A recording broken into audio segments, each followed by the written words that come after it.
What exactly is redlining? That is the first question we have to ask. Let's think back a few years. Redlining came up during the Great Depression when no one had any money, not even the banks. The government was in charge of money distribution. When people would buy homes, lots of people needed loans. Since the government was low on money, they wanted to make sure that the people they gave loans to could pay it back. Since the government was racist, one of the things they took into consideration to see if people were trustworthy is if they were people of color. People of color were less likely to get loans. The government highlighted those neighborhoods in red, which made it harder for the people in those neighborhoods to get loans and get a good home. In the past, redlining put a large amount of population at a home disadvantage. People of color couldn't get loans from the government to buy homes. Therefore, they ended up living in an area that had higher levels of crime and houses that weren't ideal. Also, the cities that were redlined began to wither. The home values went down and crime went up.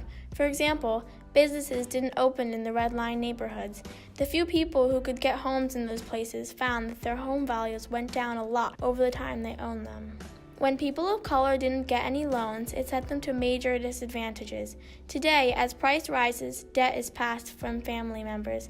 Therefore, they have the same disadvantages as their family members before them.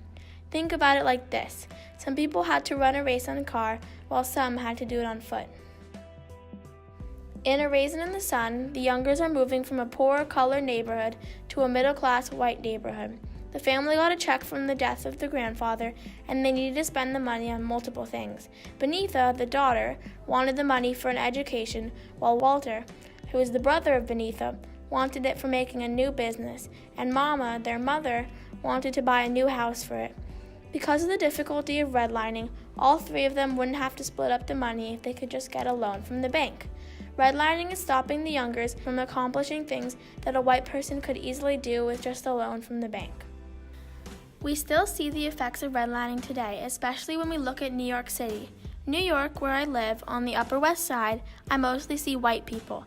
2018 demographics show that on the Upper West Side, the percentage of white is 66.9%, while African Americans make up 7.9% of the neighborhood. This is probably due to the after effects of redlining.